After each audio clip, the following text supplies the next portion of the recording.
dia, você que nos acompanha pelo Notícias Agrícolas nessa quarta-feira, 26 de maio de 2021. Nosso assunto agora é o mercado de fertilizantes, ou melhor, de defensivos. Melhor dizendo, o cenário para os defensivos agrícolas, que tem sido uma vertente aí da próxima safra que tem chamado bastante a atenção dos produtores brasileiros.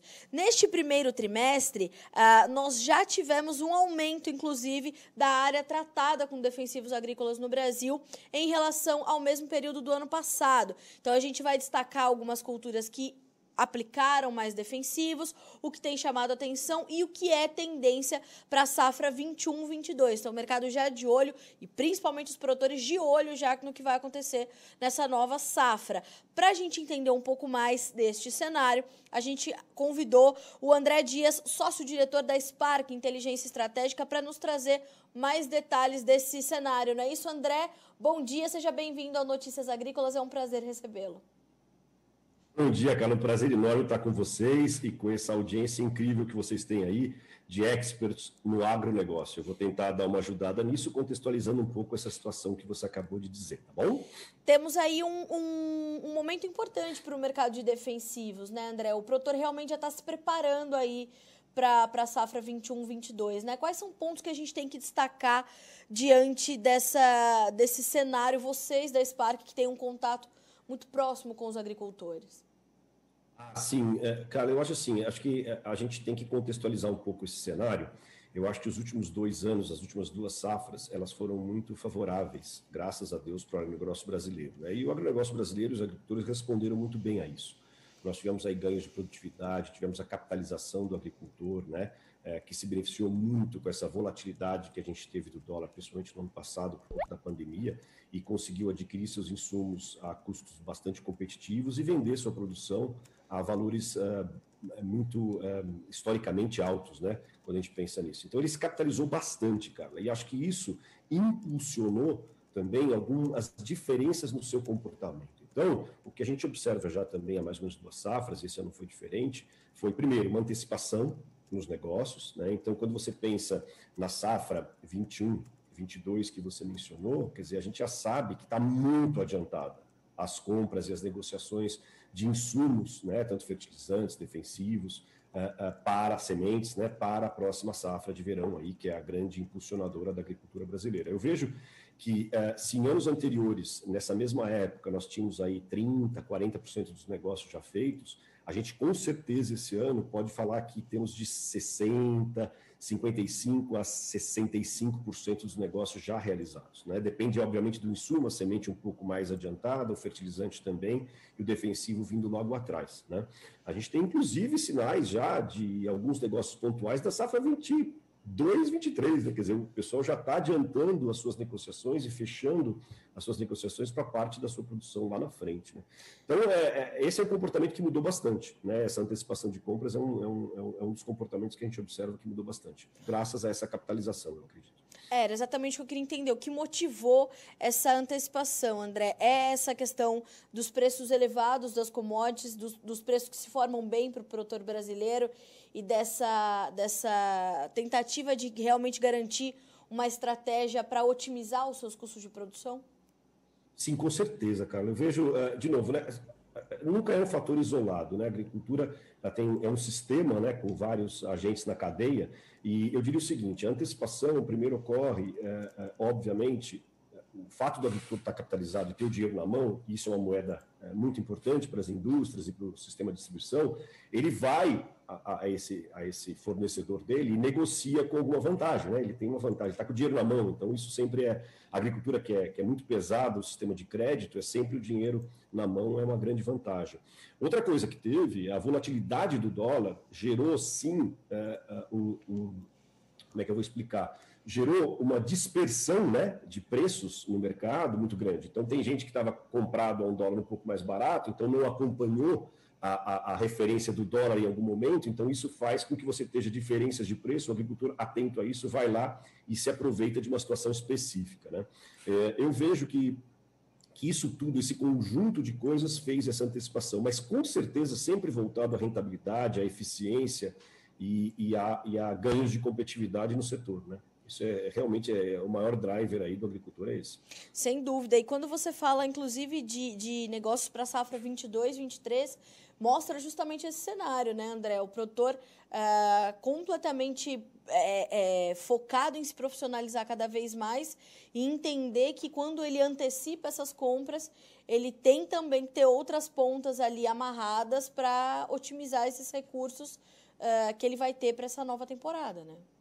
Exatamente, inclusive ele se utiliza de muitas ferramentas também, né? Por exemplo, o barter, né? Quer dizer, a troca de produtos também é uma ferramenta muito utilizada, depende da cultura, café, soja, milho, algodão, etc. Mas o que ele faz, geralmente, eu acho que esse tipo de ferramenta é muito mais uma ferramenta de planejamento do que uma ferramenta de especulação. A compra antecipada, o uso de ferramentas como o barter. Por que ele faz isso? Eu acho que ele trava, ele conhece a sua propriedade, ele conhece os seus custos de produção. Então, ele pega parte daquele recurso que ele vai ter na safra e já tranca equivalendo os seus custos. Então, ele sabe, olha, eu vou fazer para defensivos tantas sacas, eu vou fazer para adubo tantas sacas, semente eu vou usar tantas sacas. Então, ele começa a fazer, ele usa isso para um sistema de planejamento mesmo, né? Para poder ter garantias de que o susto... Ele já tem uma série de variáveis não controladas, né? Clima, preços internacionais. Então, o que ele faz? Ele tenta garantir que o seu custo esteja minimamente travado para que ele possa ter mais assertividade na sua rentabilidade futura. E, André, ele tem registrado bons momentos para as relações de troca também, quando a gente olha para os defensivos? Com certeza, com certeza. Eu não tenho números específicos dessa safra, mas a gente, ouvindo até alguns colegas comentarem, as relações de troca, tendo em vista os preço da soja, preço de milho, né? Algumas outras culturas não estão tão avançadas assim, mas eu vejo que as relações de troca estão bastante vantajosas. André, a gente tem alguns dados aqui que foram levantados pela Spark, como a maior participação, por exemplo, das culturas como soja e cana, quando a gente olha para o mercado de defensivos, né? Essas duas culturas demandando mais. Queria que você comentasse um pouquinho sobre essa condição. O que a gente tem eu diria que são duas situações um pouco diferentes, com resultado muito semelhante, né? A soja, a gente tem um crescimento orgânico de área, né? Então a gente tem um aumento de área plantada, os preços atrativos, então aumenta a área plantada. A gente tem uma intensificação da ocorrência de pragas, doenças e ervas resistentes, o que faz o quê? Demanda um uso maior de defensivo. A gente fala assim, o Brasil está usando mais defensivos. O agricultor não usa defensivo porque ele gosta, porque acha bonito, né? Ele usa porque ele tem problemas que ele precisa resolver para garantir produtividade, para garantir rentabilidade. Então, problemas em soja, por exemplo, quando você pensa em percevejo, tem crescido bastante. Você pensa os graminicidas, né, que são aquelas herbicidas que usam para controlar gramíneas, né, de ervas resistentes a alguns herbicidas já muito utilizados. Você tem os fungicidas protetores, né, que são aqueles fungicidas usados em mistura com os fungicidas sistêmicos para controle de ferrugem, antracnose e outras doenças, e os ácaros também, né, com bastante problema. Então, o que acontece? Aumenta a intensidade do problema, aumenta a área aplicada, que a gente chama, né? Então, a soja é um conjunto de aumento de área, né? Então aumento, expansão de área e intensificação de pragas e doenças, né? A cana, ela está vivendo agora, graças a Deus, aí, né, uma recuperação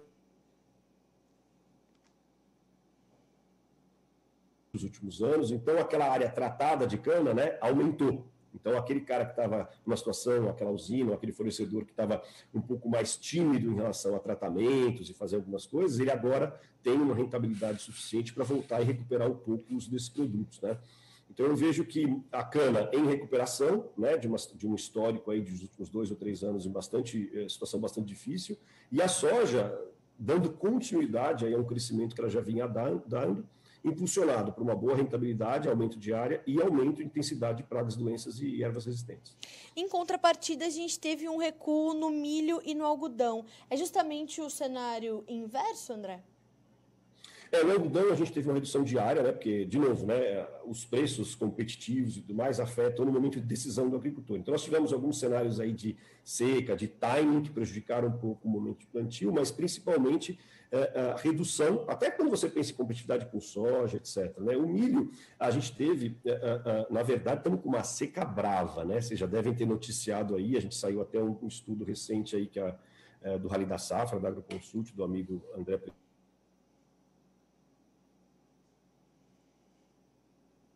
do país com 30%, 40% de perda por conta da seca. Eu acho que isso afetou muito, com certeza, e vai ter um impacto muito grande no uso de insumos, né, de defensivos e mesmo de fertilizante. O cara comprou, usou e não vai ter resultado, vai prejudicar bastante o pessoal do milho. Apesar do preço bastante alto que está, eu não sei se compensa esse trade-off aí que a gente teve em termos de diminuição de produção por conta da seca. Né? André, quando você está em contato com os produtores e a gente olha para a questão de preços, a gente olha para esse primeiro semestre do ano e nesses meses especificamente, a gente tem uma demanda muito grande no hemisfério norte, né? Que eles estão ali no meio da sua safra, enfim. Exatamente. E, portanto, a gente tem, de fato, uma demanda um pouco maior e preços que podem estar um pouco mais elevados agora. Isso pesa na hora do produtor decidir, ele pode escolher melhores momentos e, por isso, talvez já tenha travado boa parte dos seus defensivos e, nesse momento, ele está um pouco mais fora do mercado, ou isso não pesa tanto na hora dele decidir realmente ir ao mercado e fazer as suas compras? Eu acho que essa pergunta é uma pergunta bastante interessante, Carla, que remete a uma análise um pouco mais profunda, né? Quando a gente olha o histórico, 5, 10, 15, 20 anos, né? A gente sabe que toda vez que você tem uma safra forte, intensa no hemisfério norte, você tem, obviamente, as empresas, elas atendem os agricultores lá em cima. E os produtos são os mesmos, as marcas são diferentes, mas os ingredientes ativos são os mesmos. Então, a gente já teve em situações de ruptura logística no passado, quando você tem, e é o primeiro que acontece no hemisfério norte, você pode sofrer problemas de suprimento no hemisfério sul. Então, alerta a isso, o agricultor que está acompanhando, que tem, né, mais sofisticação nesse sentido, ele pode sim vir a tomar uma decisão olhando esse cenário. O ponto é que nós tivemos mais um agravante, né, que foi a questão da Covid e como ela está afetando as cadeias logísticas dos produtos intermediários, não necessariamente o do ingrediente ativo em si. Mas imagina que um produto químico ele tem um intermediário que vai para vários produtos, não só os produtos agrícolas, né? Tem intermediário que é do farmacêutico, que é do veterinário, que é inclusive de outros produtos químicos industriais. E essas cadeias foram afetadas de uma maneira que a gente não tem absoluta certeza de como está acontecendo. Então, o que a gente ouve de rumor, inclusive teve várias empresas do setor de insumos que já soltaram comunicados referentes a isso, é que sim, o agricultor deve ficar atento a isso, deve tentar antecipar e negociar, porque pode haver uma ruptura logística que afete o suprimento desse produto aí no segundo semestre. Né? Eu entendo que as empresas estejam fazendo todo o possível para garantir um fluxo de suprimento que não seja esse o grande impacto, mas a gente está sujeito a isso. Então, é muito importante acompanhar e ver o que está acontecendo aí no sistema, né, holístico global, ao invés de só ver aqui o que está acontecendo na minha região, no meu distribuidor. Né? O impacto aí pode ser, sim, mais relevante. André, para aquele produtor que ainda está fazendo as suas estratégias e ainda não comprou seus volumes adequados de fertilizantes, de defensivos, perdão, a gente tem alguma orientação que a gente possa dar a ele diante do atual cenário, esse cenário que você trouxe muito detalhadamente, né? A gente consegue dar alguma orientação ou estar atento a um ou outro ponto para que ele não perca bons momentos de mercado e bons momentos desse quadro de oferta e demanda? O primeiro acompanha notícias agrícolas, né, cara?